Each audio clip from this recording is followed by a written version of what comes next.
Bonjour à toutes et à tous, j'espère que vous allez bien. Pour ce week-end, veillez à ne pas oublier vos mamies.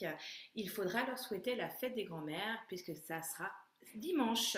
Alors pour ce week-end, j'avais envie de mettre à l'honneur une de mes mamies qui était une grande pâtissière et qui adorait justement faire des gâteaux. Alors c'était les biscuits, les bûches de Noël, tout ce qui était à base de génoise, et elle avait un gâteau que j'adorais qui était le gâteau de Savoie. J'ai réussi à trouver une recette qui se rapproche vraiment de très près de la recette qu'elle réalisait puisque c'est un gâteau qui est très léger et très onctueux, qui fait penser à un nuage et qui ravit petits et grands. Et bien sûr, on peut le marier à toutes les saveurs. Allez, c'est parti!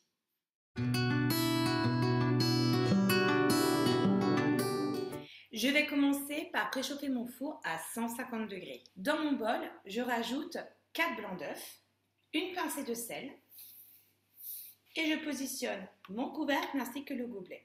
Et là, je vais casser mes blancs d'œufs avant de rajouter mon fouet et je vais programmer 5 secondes sur la vitesse 5. Je positionne mon fouet au travers de mes couteaux. Je positionne le couvercle sans le gobelet et je monte mes blancs pendant 6 minutes à la vitesse 3. Mes blancs-neige ont parfaitement monté. Je vais rajouter la suite des ingrédients. Pour commencer, je rajoute mes 4 jaunes d'œufs restants. Je pose le couvercle, toujours sans le gobelet, et je mélange le tout pendant 30 secondes à la vitesse 1. Je rajoute un sachet de sucre vanillé, un demi-sachet de levure chimique, donc ça fait 5-6 g de levure chimique. Dans la recette initiale, ils mettent 120 g de sucre. Je trouve que c'est un peu trop. Donc du coup, je vais en mettre 80. Après, c'est à vous de choisir en fonction de vos préférences. Donc là, je vais mettre 80 g de sucre. Je rajoute mon couvercle, toujours sans le gobelet, et je mélange le tout pendant 1 minute à la vitesse 1. Et au cours du mélange, je rajoute en pluie fine, par l'orifice du couvercle, 125 g de fécule de pommes de terre que j'ai préalablement tamisé. En amont, j'ai préparé un moule de diamètre donc 22 cm. Alors vous pouvez utiliser un moule à charnière, un moule à Savarin.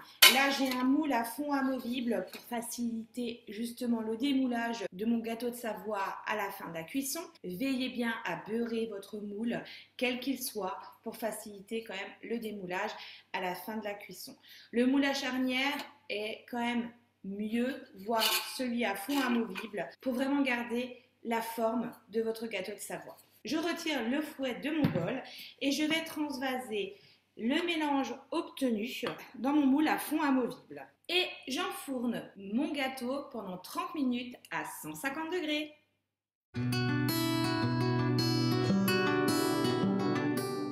Et ça y est, mon gâteau est prêt à être dégusté. J'ai saupoudré de sucre glace le dessus de mon gâteau, à peu près 10 à 15 grammes. Bien sûr, sucre glace que vous pouvez réaliser au Thermomix.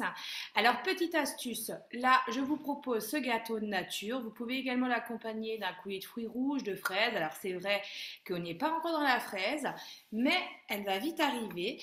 Et petite astuce, ici, votre gâteau de Savoie, vous pouvez le couper en deux et vous pouvez le garnir de chantilly, de crème pâtissière avec vos fruits. Autre idée également, de mettre une marmelade ou une confiture ou une compote pour garnir donc votre gâteau.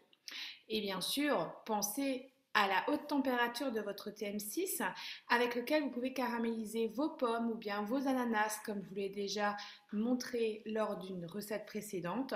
Ça vous permettra pourquoi pas de garnir l'intérieur de votre gâteau avec une crème de mascarpone.